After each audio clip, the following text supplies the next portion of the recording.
ทั่วทีบแท้เนาะขึ้นไปแล้วบาดนี่น่ะขึ้นจักสิอยู่ไปฮอดมื้อใดขึ้นไปหลายบาดนี้หมู่คู่บ้านเมืองก็บ่มีไผนำหน้าถือตาบ่มีไผสิฮ้องสิเอิ้นใจแล้วบาดนี้แม่นแหละคนเฮาเนาะเป็นได้จะอันหลวงพ่อสิทนเพิ่นว่าย่ออันนั่นบ่ย่ออันประตูคงพุ่นนะอเมริกาเพราะว่ามีศรัทธาโมทานน้ำ$100โดยผู้ที่สองแม่อ่อนลำพูพันวิ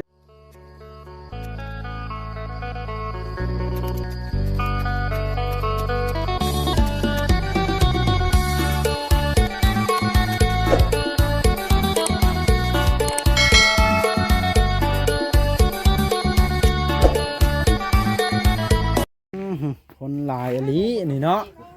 เดินจะสบายดีสบายดีเบิดทุกคนเด้อว่าแต่ก็มีแต่ผู้อาวุโสแท้มันนี่มาได้ทางได้นี่พูดแล้วถ้าพูดทันพูดแล้วพี่น้องท่านหมอนี่บ่แม่นโอ้เป็นโอ้โดยพาโทษเนาะแล้วมาเยี่ยมเพื่อนนี่มาเยี่ยมมาคอยมาที่แรกค่อยแล้วสิเป็นคนป้ากันไรเนี่ยป้าหลายงั้นต้องไปอยู่คนในบ้านหลายแล้วบ้านนี่เนาะโดยนี่แหละเพิ่นว่าคนเฮาเนาะถ้าย่อท้อต่อชีวิตถ้าตัดสินใจฆ่าตัวตายในมื้อนั้นก็บ่มีชีวิตในมื้อนี้แล้วโยกคิดว่าสิจัดการตัวเองได้ตอนน่ะนอนให้นอนห้องเนาะอยู่เฮือนหลังนั้นนี่แหล้วผู้แขนทางดำหมู่เพิ่นให้หมู่ชาวบ้านชาวเมืองบ่ชวนเพิ่นไปเฮ็ดทางเด้ให้โคตรเข้าใจแม่นอลีบ่โดยให้เฮ็ดหยังอ่ะน่ะก็ให้แล้วเฮาเป็นคนบ่คือหมู่แล้วให้บ่คือหมู่มันบ่มีหยังนี่แหละอ๋ออันใดก็บ่มีคุบอันใดก็บ่มาคว้าใจอันใดก็บ่ได้ก็เลยให้ก็บ่มีให้ลูกให้เลยเฮ็ดไปทั่วทีบแท้เนาะขึ้นไปแล้วบาดนี่น่ะขึ้นจักสิอยู่ไปฮอดมื้อใดขึ้นไปหลายบาดนี้หมู่คู่บ้านเมืองก็บ่มีไผนำหน้าถือตาบ่มีไผสิฮ้องสิเอิ้นใจแล้วบาดนี้แม่นแหละคนเฮาเนาะเป็นได้จะอันหลวงพ่อสิทนเพิ่นว่าย่ออันนั่นบ่ย่ออัน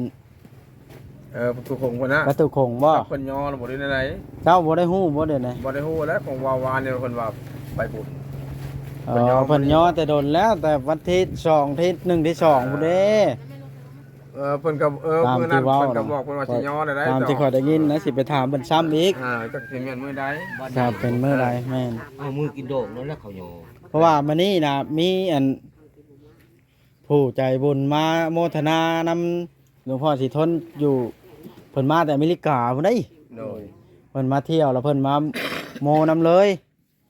จักสิเท่าใดแล้วข่อยก็สิเข้าไปเบิ่งเพราะว่าเพิ่นโทรหาข่อยนะเพิ่นถามทางเข้าวัดข่อยก็เลยบอกทางเพิ่นให้เพิ่นเข้าไปก่อนนะจักสิทันเพิ่นหรือบ่นี่ก็ได้รถเก๋งสีดำบ่โอ้เร็วออกแล้วบ่เขาเลยรถเก่งตัวนั้นเนาะเข้าเลยแล้วโอ้มาตรงโดยแสดงว่าข่อยก็ยังบ่ทันเพิ่นละเด้เนาะกระชั้นข่อยไปก่อนเด้อไปหาเพิ่นก่อนโดยไปหาหลวงพ่อสิทนซะก่อนไปเบิ่งประตูคงก่อนแน่เป็นไอ้บาดนี่ไอ้แล้วเป็นวัดโดยสิไปหาเพิ่นซะก่อนโดยโอเคซะนะไปโดยอ้าวพี่น้องโดยมาฮอดจอดถึงวัดหลวงพ่อสิทนแล้วพี่น้องเอ้ยมาเบิ่งประตูคงหลวงพ่อสิทนซะก่อนเพิ่นเฮ็ดฮอดคันใดแล้วพี่น้องเอ้ยเฮาก็ได้เฮ็ดเฮือนทันหมอเบาบางแล้วเรียบร้อยแล้วยังแต่ขึ้นเฮือนพี่น้องเอ้ยก็ถือว่ายังประตูเฮือนครัวเท่านั้นเฮาก็มาเบิ่งวัดหลวงพ่อสิทนเพิ่นย่อขึ้นโอ้หลายเสาเติบได้นี่พี่น้องเอ้ย4เสาตัวนี่พี่น้องอันนี้ด้านนี้4เสาด้านนี้ก็4เสาอีกพี่น้องเป็น8เสาพุ่นน่ะแต่ว่างบประมาณก็เพิ่นยังรับบริจาคอยู่พี่น้องเอ้ยแบบว่าท่านใดมีจิตใจศรัทธาอยากทำบุญก็มาพี่น้องเอ้ยมาด้วยตัวเองก็ได้พี่น้องได้บุญหรือว่าให้บ่าวบอสเป็นสะพานบุญออกซื้อให้ก็ได้ บ่ได้คัดของหยังพี่น้องเฮ็ดแบบใดก็ได้บุญคือกันก็คือมื้อนี้น่ะมีท่านหนึงพี่น้องเพิ่นมาแต่อเมริกาเพิ่นมาด้วยตัวเองแต่ว่าบ่ว่าละมาบ่ทันพี่น้องเพิ่นบอกทางให้เพิ่นแล้วเพิ่นมาถวายก่อนแล้วเพิ่นกลับแล้วสิไปหาหลวงพ่อสิทนเบิ่งซะก่อนว่ามากันจักคนพี่น้องเอ้ยเด้ไปโดยสบายดีเด้อ เจ้าสบายดี โอ้ผู้กำบัญชีป่ะ กับบ่แม่นผู้ถือปื้มนี่เด้อ อ๋อได้นมัสการเจ้าหลวงพ่อป้าไปนั่งอยู่เตียงเพราะมันฮ้อนแดดได้นี่โชว์เพิ่นกลับแล้ววะ แล้วเพิ่นมาตอนนี้ อ๋อเพิ่นโทรถามทางน้ำขน้อยหลายมือแล้วแต่โดนแล้วว่าสิให้เพิ่นมาเมื่อวานนี่เพิ่นว่าบ่พ่อหลวงพ่อ เราอ่ะกายขึ้นพุ่นนั่นแล้ว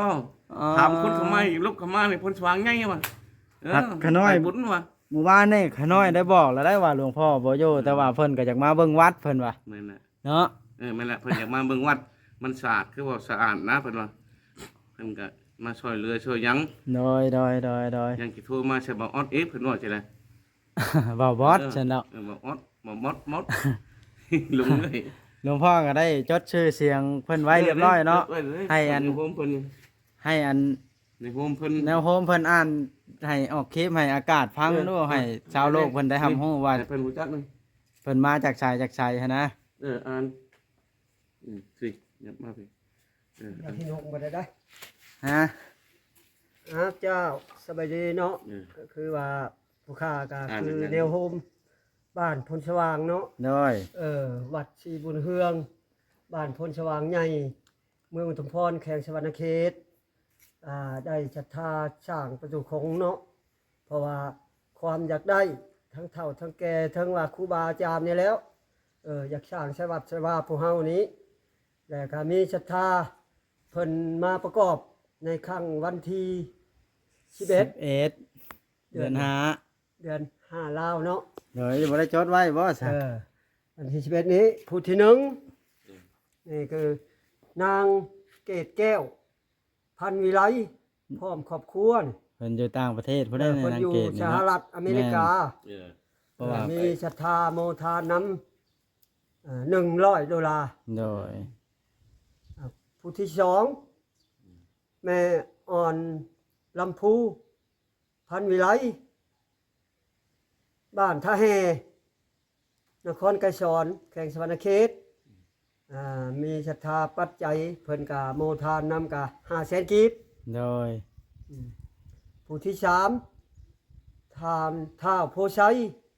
พันวิไลพร้อมครอบครัวเนาะบ้านท่าแฮนครไกรสอนแขวงสวรรณเขตเพิ่นก็มีปัจจัยผู้ทานนำ100,000 กีบ โดย ผู้ที่ชื่อท้าวเสียวสวาบพันวิไลบ้านท่าแฮนครไกรสอนแขวงสวรรณเขตเพิ่นก็มีปัจจัยผู้ทานนำ100,000 กีบ โดย นี่ละชีทานมามัน ที่ซ่านเนาะ นี่กันยกมือสาธุให้ได้บุญคุชนน้ำกัน เบิดเท่านั้นบ่ แขกทางไกลไทยทางอื่นหรือว่าพี่น้องอยู่ต่างประเทศ หรือว่าอยู่ต่างแขงต่างเมือง ผู้ใดอยากมีใจศรัทธาก็มาได้เนาะ โดยมาด้วยตัวเองก็ได้ ทำบุญกุศลนำพวกเฮาเฮ็ดประตูคงนี้บ้านพ้นฟางพวกเฮาก็บ่เคยแต่ว่าอยากได้ อยากได้ประตูโคง เ คือหมู่ อยกได้ บ้านเมืองเนาะ ใช้วัดใช้บ้านนี่แล้วให้มันศาสนาพุทธพวกเฮาให้หุ่งเฮืองเรื่องๆหมดเท่านั้นนะอย่าประกอบนะ โดย พอเข้ามันให้บุญคำอยู่พอเข้า สาธุนี่ก็ ไปแรก ผู้ที่มาร่วมปัจจัยนี้ก็ให้มีอายุมั่นขวัญยืนเนาะค้าขายง่ายมือในใดก็พร้อมครอบพร้อมครัวให้อยู่ดีมีแห้งความเจ็บบ่ให้ได้ความขายบ่ให้มีแล้ว นับจากนี้ต่อไปอายุมั่นขวัญยืนขวัญยืน นมเอาสาธุเนาะแม่เกดนี่เพิ่นอยู่สหรัฐอเมริกาเพิ่นได้เพิ่นติดต่อข่อยมาอยู่ขน้อยมา เพิ่นว่าจะให้เพิ่นละโดยตั้งวันที่เท่าไหร่ก็อันนี้ฮะ ที่เลยก็ อัน ตั้งเช้านี่ วันที่อย่างเด้อนี่บ่ได้จด ว้าวเนาะ ตั้งก่อนสงกรานต์บ่หรือหลัง หลังบ่ ในครั้งวันที่2 เดือน 4นี่แหละ เออหลังสงกรานต์เนาะ หลังสงกรานต์ หลังสงกรานต์ไม่นแหละหลั วันที่ สงกรานต์ 2วาง1นี่บ่เด้อนี่ วางนึงนี่แหละ วางนึงเลย โอ้มานี่หากับวันที่11เนาะ วางเจ้าที่เฮ็ดเฮือนกันท้องนะวางนั่นแหละวาง มื มื อ อ ยาช่อง3มื้อ เลยช่วงนี้ก็ลำบากฝนเนาะ ลำบากฝนตก โดยอ่ะแพร่ไปอีกให้ชาวโลกได้เบิ่งอีกแน่เนาะเพราะว่าถ้าท่านใดมีจิตใจอยากทำบุญศรัทธานํกันก็ขอแพร่น้ำเอาให้หลวงพ่อสิทนแพร่เลย ขอแพร่ชัดท่าเด้อญาติโยมไม่อันมาสร้างมาสาวัดพักตุคงบ้านพ้นสว่างใหญ่วัดศรีบุญเฮืองนำเนี่ยพ่อจิทนนี่แหละ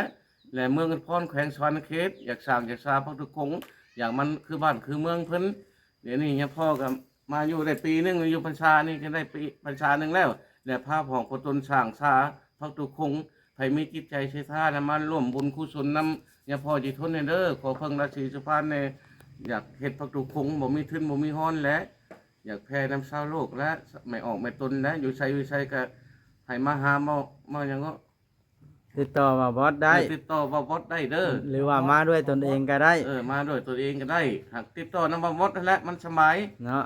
มันจะหูจัก งั้นก็บ่ได้ต้องเสียเสียหายไปใช้ ไปทางใดเงินคำมันแก้ว สร้างประตูคงสิจดชื่อจดเชียงไว้ใช้กระดานมาคาแล้วคาตัวในกันจดใช้ป้ายไว้โลดป้ายประตูคงไว้โลดชื่อนั่นเงินพนันเท่านั้นบ่ทุกเทียจะหายไปคือเงินนี่แม่เอามาให้กินนี่ก็ชื่อดินจิเมนทอกดินเสา อ๋อ แม่มาให้กินมาพร้อมรถกินเด้ล้านนึงนะ โดยตอนนี้ได้อันงบนี่มีหลายบ่เตรียม ประมาณในบง200,000 กว่าบาทพุ่นเด้ของที่มุง3ชั้นได้เนาะ อ๋อ อันดินยังก็ให้ใส่